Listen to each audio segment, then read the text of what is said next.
Welcome, ladies and gentlemen. My name's Dychronic, your host here on this Destiny 2 video, and today we're going to be taking a look at the Xur, his location, his random rolls, my recommendations, and everything for April 9th, 2021. You can find the Xur in his regular location on the EDZ. Just head over to the Winding Cove and make your way on top of this little hill, and you'll find him right here at the edge of the precipice. I'm just realizing edge and precipice is basically the same thing. Well, there must be an edge to the precipice. Anyways, this is a high overview of everything he has available, in case this is all you cared about. And holy crap, what a terrible week. Well, I mean, Wormhusk is good, but anyways, moving on with the weapon today, we have the Prospector. It's a grenade launcher, it shoots really fast, actually has some pretty decent DPS, considering its rounds per minute's 165, the highest of, I think, any grenade launcher. Magazine of 8 is pretty high, and it's fully automatic, meaning an extra 10% of RPM on top of that. And if you fire all 8 at once, they all stick to the target, and then you release, and they all explode at the same time. The main issue in PvE is that, even with its DPS, the total ammo damage, I think like under 200,000, is extremely low. And it has a catalyst. I forget what it does, but maybe reload speed, because that's something that I would want for it. Honestly, the only reason I ever use Prospector these days is to create a rally flag up in the stratosphere. If you didn't know, if you shoot a grenade launcher shot as you're putting down a rally flag, it will follow your body. So wherever your body flips out to, it will put the flag. With this one, you can put down 8 grenades before exploding it and put the flag in the stratosphere. That is the only use I have for this. Moving on to the Hunter exotic, the only good exotic we have today, we have the Wormhusk Crown. I believe this is probably like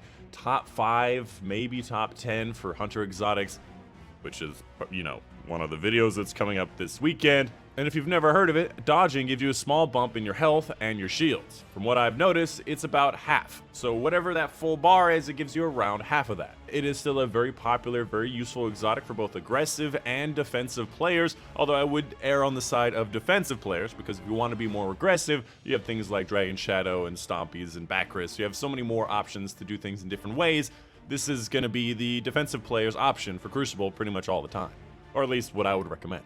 As far as the roll goes, you'd like to see a lot of mobility because it is dodge based and it is hunter based. Also a lot of recovery because it is more Crucible based than anything, and then more strength. Works really well in the Crucible right now with shurikens. Even after nerfs, shurikens are still really nice to have. So overall, a decent roll. You could compensate the recovery with something else, and it also has a decent amount of resilience as well, which is good for stasis. So overall, a great roll, great total stats, great exotic, and I'd highly recommend it, which you can also use in PvE if you find yourself dying more often. I just wish I had any ornament at all, because this is ugh. Moving on to the Titan exotic, we have the MK44 Standicides. At first glance, I do not like this exotic. I like to think of this as basically a poor man's insurmountable Skullfort that is technically universal to the 3 light subclasses. Firstly, you get an overshield while you're sprinting at full health. So it's like a shoulder charge thing where you have to get enough speed, you have to be at full health, and the overshield is maybe 50 extra health. It's very, very little. And when you hit with one of the abilities, you get half of your melee energy back. And that's why it's a poor man's insurmountable Skullfort, because you get not as much healing as you would with insurmountable Skullfort, and you don't get your full melee. Overall, I just don't know when I'd want to use this. As far as your roll goes, you'd like to see a lot of mobility, a lot of strength, and generally, I like to see a lot more recovery, even in PvE, and it's not really that great of a roll. Total stats are good, but not everything else. And again, I really just don't like this exotic. I do think that they need to change this in a way that makes it more interesting and less universal, but I don't know. I don't know how to do it. And finally, for the Warlock exotic, we have the Felwinter's Helm, an exotic that seemed good on paper, and then you realize the explosions come from your body, and then Celestial Fire just went out the window. If you've never heard of it, Arc Solar and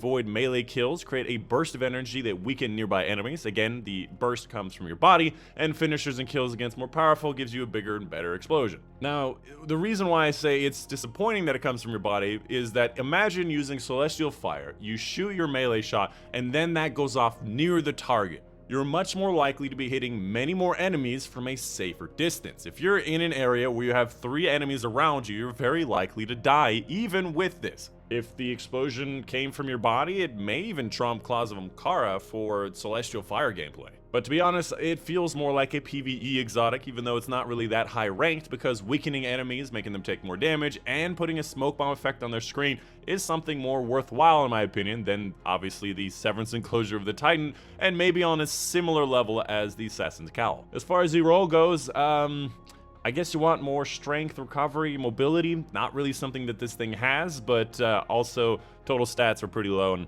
I would not recommend this. Outside of that, make sure you're picking up your exotic Cipher quests, where you complete Crucible, Strikes, and Gambit to be able to get an exotic Cipher, which is very useful, and honestly, it's free, so you should go to the Xur on every single character and get a free exotic Cipher, so you can spend it on the exotic archive. Alternatively, you could spend it on an exotic engram. Whoops. You could spend it on exotic engram, which any exotic engram you ever received in the wild or here is guaranteed to be an exotic that you've never received before, and it has a higher stat roll.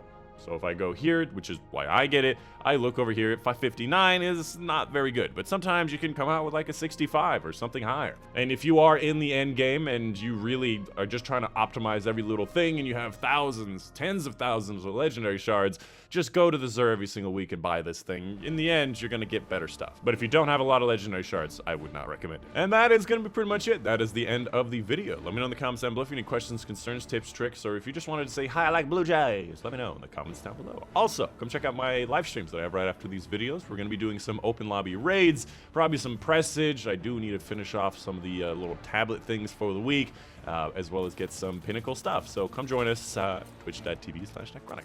That's going to be the, well, we got to read out some names. And of course, I want to thank my patrons on Patreon for helping me make all of this possible. Specifically, I want to give a big thank you to Matty Buju, Mom, Dad, Charles Williams, Joe Smith, Monday, Natalie Hoppins, Steve Bachman, Justin Rare, Raymond Showman, Yuta Panther, Cole Sherm, Casey Reagan. I'm sorry I slowed down in the middle there, but I needed it. And that's the end of it. Hope you guys did enjoy. My name is Dychronic, and I'll see you guys on the next one. Please stop shooting me. Yay!